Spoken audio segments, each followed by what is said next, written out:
مکہ مکرمہ میں ایک عرب کے ہاں ہم مہمان ہوئے.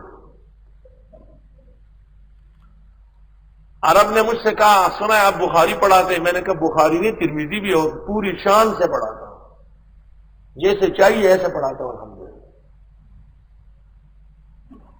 میں نے کہا ذرا پہلے ہی مرحلے میں اس کو لٹا دوں. تو کہنے لگے میں پوچھ سکتا ہوں. میں نے کہا علی الراس والعین. وہ کچھ پوچھتا گیا. میں نے اسے کہا کہ شیخ بے ادبی معاف ہو, پوچھنے کا سلیقہ سیکھ لے کر ہے. پوچھنے کا طریقہ یہ کہ آپ یہ پتہ کریں کہ انما الاعمال بالنیات میں کتنے رجال ہیں, اور انما الاعمال کی حدیث بخاری میں کتنے مقامات پر ہے اور مسلم و ترمذی میں کہاں ہے, موطا میں نہیں ہے تو کیا وجہ ہے؟ یا تو یہ طریقہ ہے, یا یہ پوچھے کہ فتح الباری نے انما الاعمال بالنیات پر کتنا کلام کیا ہے, عمدہ میں کتنا, ارشاد میں کتنا, کرمانی میں کتنا, ابن بطال میں کتنا, ابن المنیر میں کتنا. میں نے کہا دو طریقے سے سوال ہوگا, یا سند کے اعتبار سے ہوگا یا فقہ تفقہ کے اعتبار سے ہوگا, اور یا لطائف بخاری پتہ کریں کہ پہلی حدیث ادھوری لائے, حرم کیا ہے, کیوں کیا ہے؟ شیخ کے پسینے چھوٹ گیا. سب لوگ دیکھ رہے ہیں کہ عجیب مہمان آیا ہے. وہ تو زمانے کا کڑکاس شیخ تھا, دکتور تو بہت بڑا. میں نے کہا کہ دیکھو اللہ نے قرآن میں صحابہ کو سوال کا طریقہ سکھایا ہے, یا ایھا الذین آمنوا لا تسألوا عن اشیاء ان تبد لکم تسؤکم. میں کہ قرآن تہرا کے تم کے برابر ہے, لیکن قرآن کی ہم میرا ہی شکر ہے. شیخ نے دو چار سوالات کیے.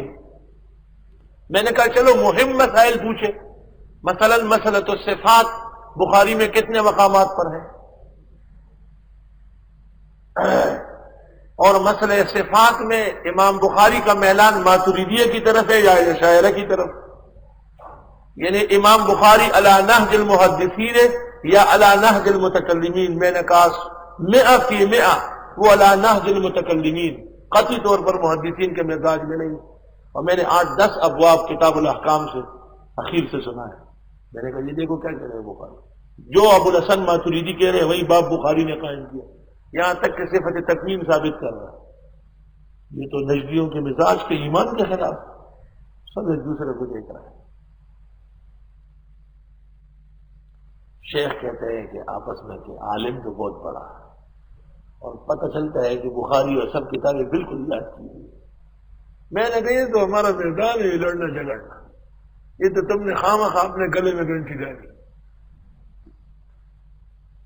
میں نے کہا کہ اس کو یہ نہیں کہتا ہوں کہ تختی کہاں کہاں واقع ہے,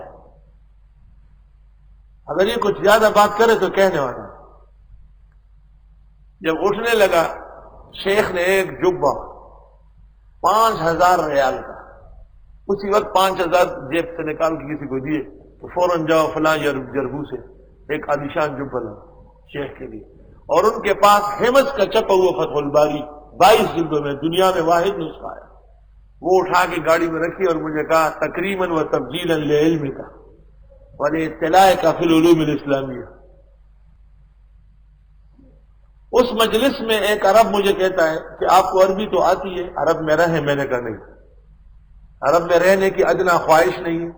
ہر سال اللہ 1-2 بار آنے کی توفیق عطا فرماتے ہیں.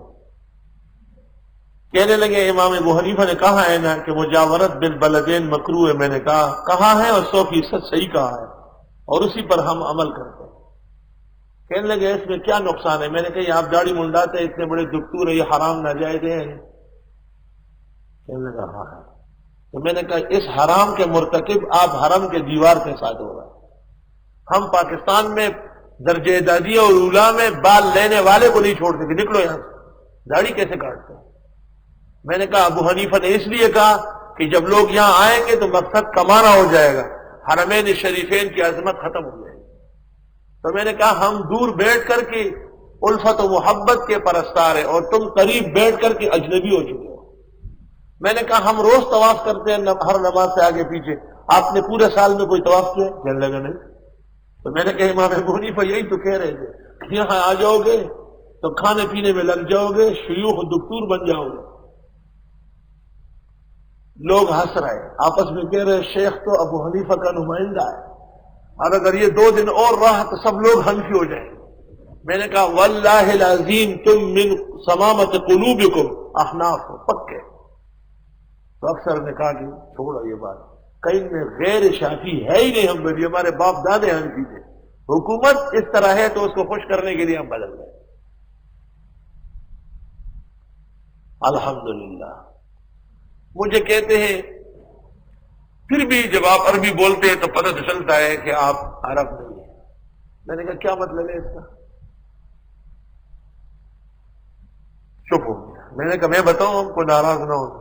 میں نے کہا 255 میں جاہز مرا ہے، 255 بخاری 56 میں، وہ 255 میں جاہز کتاب البیان والتبیین بخلا کا مصنف، وہ الحیوان 5ویں جلد صفحہ 436 پر لکھتے ہیں میں مکہ گیا، لوگ خوش ہیں، عبادت گزار ہے، ولیکنہم لا یحسنون العربیہ، عربی نہیں بول سکتے۔ میں نے کہا 255 میں تمہارے باپ دادوں کو عربی نہیں آتی تھی اور اب 1420 میں آ گئی ہے، خیر تو ہے تو یار خالی برامات امید ہے کوئی یار نہ سے مصیبت جوڑ۔ میں نے کہا میں تو پہلے سے آپ کو جانتا ہوں کہ آپ کو عربی نہیں آتی۔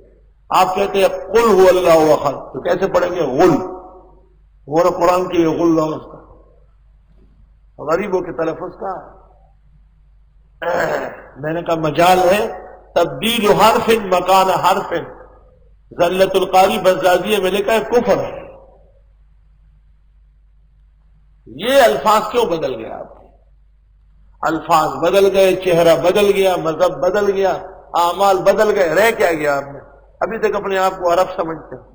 اور میں نے کہا وہ ابو جہل کیا ہے؟ وہ پشتو بولتے رہ گیا، وہ افصح و ابلغ عرب نہیں تھے لیکن تھا بڑا بے ایمان۔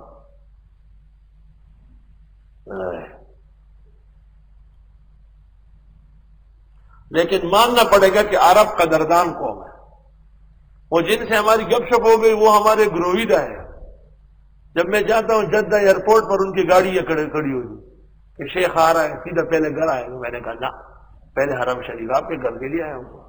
تو کہتے سامان ہی آ رہا، کہ میں نے کہا سامان ہوٹل میں رکھوں، جب دم بخود ہو جاؤں، عمرہ کر لوں، طواف سے فارغ ہو جاؤں اور کپڑے پہن لوں، شان و شوکت میں آ جاؤں، پھر آپ کے گھر آؤں۔ اور اتنی کتابیں مجھے دیتے ہو کہ آپ یقین کر لیں کہ اس کا لانا ایک مسئلہ ہے۔ اب ان کو پتہ چل گیا کہ ان کتابوں پر تو 1000 اور ریال خرچے، تو انہوں نے کہا یہ ہم خود کریں گے، شیخ پر کیوں بوجھ ڈالیں؟ تو آپ سے بھی یہ گزارش ہے، آپ کہیں بھی ہو باقاعدہ آپس میں باتیں عربی میں کریں، جو کتاب پڑھائیں 5-10 منٹ تو عربی بولیں، زبان رواں دوا ہو جائے گی۔